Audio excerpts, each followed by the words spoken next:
Hello students, स्वागत है आपका एक न्यू वीडियो में।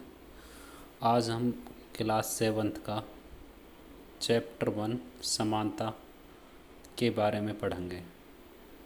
ये बुक का नाम है आपका सामाजिक और राजनीतिक विज्ञान, पाठ 1 समानता ऑन इक्वलिटी।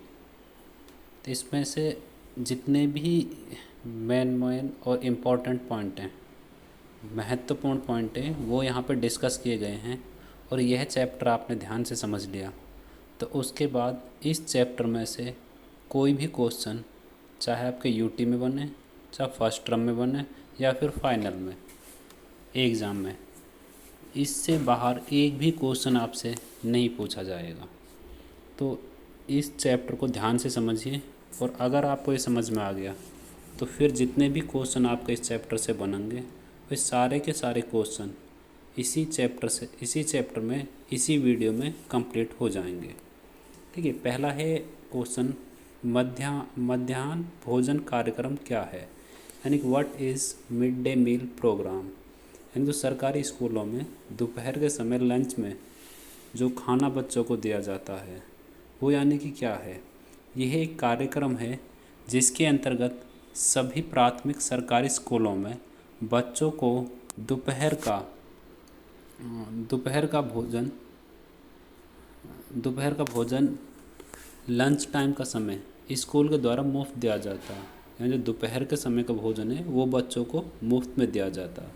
तो इससे जुड़े हुए कुछ और भी जानकारी है, वो यह है कि यह योजना भारत में सर्वप्रथम तमिलनाडु राज्य में प्रारंभ की गई थी। और 1 नंबर का 1 मार्क्स का क्वेश्चन आपसे पूछ लिया जाए, जो मिड डे मील प्रोग्राम है ये सबसे पहले कहाँ पे स्टार्ट हुआ, कहाँ पे इसकी शुरुआत की गई थी, तो वह तमिलनाडु राज्य है। भारत के तमिलनाडु राज्य में सबसे पहले इसकी शुरुआत की गई थी। नेक्स्ट है 2001 में उच्चतम न्यायालय यानी कि सुप्रीम कोर्ट ने इस योजना को सभी राज्य सरकारों को इसे अपने स्कूलों में 6 माह के अंदर प्रारंभ करने का निर्देश दिया था। कि मतलब जो योजना है, जो प्रोग्राम है, इसको 6 महीने के अंदर जितने भी राज्य सरकार के स्कूल हैं उन सब में इसको लागू किया जाए, जिसमें दोपहर का भोजन बच्चों को दिया जाएगा। समानता जो चैप्टर का नाम है, इसका अर्थ क्या है, इसका क्या मतलब है। इसका अर्थ है देश का प्रत्येक व्यक्ति, चाहे वह पुरुष हो या स्त्री हो, किसी भी जाति, धर्म, शैक्षिक और आर्थिक पृष्ठभूमि से संबंध रखते हों। तो इसको समझते हैं कि क्या क्या बताया गया है इसमें, कि प्रत्येक वह व्यक्ति, पुरुष या स्त्री हो, किसी भी जाति का हो, उसका कोई भी जाति हो, कोई भी उसका धर्म हो, शैक्षिक यानी कि उसकी जो पढ़ाई लिखाई है कुछ भी हो, और आर्थिक पृष्ठभूमि यानी चाहे अमीर हो या गरीब हो से संबंध रखते हैं, वो सब समान माने जाएंगे। मतलब उनके साथ में किसी भी तरह का भेदभाव नहीं किया जाएगा। अर्थात किसी भी व्यक्ति से धर्म, जाति, लिंग या क्षेत्रीयता के आधार पर भेदभाव नहीं किया जाएगा। तो इस वीडियो को आपको लाइक करना है और चैनल को सब्सक्राइब करना है अगर आप चैनल पर नए हैं तो।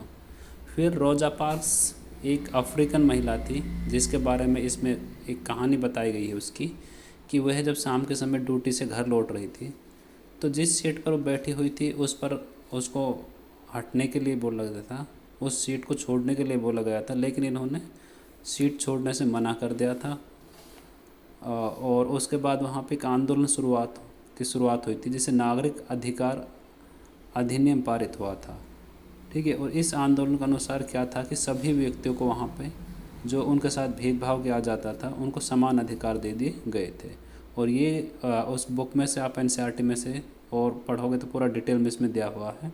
तो ये जो घटना थी 1 दिसंबर 1955 की थी, और जो बाद में नागरिक अधिकार अधिनियम पास हुए थे वे 1964 में हुए थे।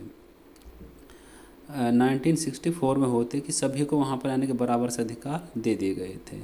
नेक्स्ट है सार्वभौमिक वयस्क मताधिकार, यानी जो सार्वभौमिक वयस्क मताधिकार है यानी कि क्या है। तो जो सार्वभौमिक वयस्क मताधिकार है ये लोकतंत्री समाज का कौन से देश में, जहाँ पर लोकतंत्री सरकार होती है वहाँ पर ये अत्यंत महत्वपूर्ण पहलू है। इसके अर्थ में सभी भारतीय नागरिकों को जिनकी आयु 18 वर्ष, कितनी वर्ष है, 18 वर्ष या उससे अधिक है, उन्हें वोट देने का अधिकार है, चाहे उनकी आर्थिक या सामाजिक पृष्ठभूमि कुछ भी हो। नेक्स्ट है गरिमा, डिग्निटी। ये इस चैप्टर के कुछ इम्पोर्टेंट पॉइंट हैं जो इस चैप्टर में दिए गए हैं। ठीक है, अब इसका तात्पर्य अपने आपको और दूसरे व्यक्तियों को सम्मान योग्य समझने से, कि मतलब हर व्यक्ति की अपनी सम्मान को समझा जाएगा, उसकी रिस्पेक्ट की जाएगी, उसके साथ इस देश में उस क्षेत्र में अच्छा व्यवहार उसके साथ किया जाएगा। नेक्स्ट है संविधान। संविधान क्या है? संविधान एक पुस्तक होती है जिसमें देश की जनता व सरकार द्वारा पालन किए जाने वाले सभी नियमों और अधिनियमों को निरूपित किया जाता है, कि यानी कि जितने भी यानी कि नियम कानून है उस देश के अंदर जो चलते हैं उन सबको निरूपित किया जाएगा, उन सबको यानी कि शामिल किया जाएगा, उनको सबको लिखा जाएगा। नेक्स्ट है नागरिक अधिकार आंदोलन। एक आंदोलन जो संयुक्त राज्य अमेरिका में 1950 के दशक के अंत में प्रारंभ हुआ था, और इसमें अफ्रीकी और अमेरिकन के बीच में जो भेदभाव किया जाता था, लोगों ने नस्लगत को समाप्त करने और समान अधिकारों की मांग की थी। तो यह एक ऐसा आंदोलन था जिसमें बराबर से अधिकारों की मांग की गई थी, और ऊपर हमने पढ़ा भी था कि ये बाद में 1964 में यानी कि पारित हो गया था। तो अगर आपको वीडियो अच्छा लगा तो लाइक कर दीजिए, कमेंट कर दीजिए और वीडियो को शेयर कर दीजिए।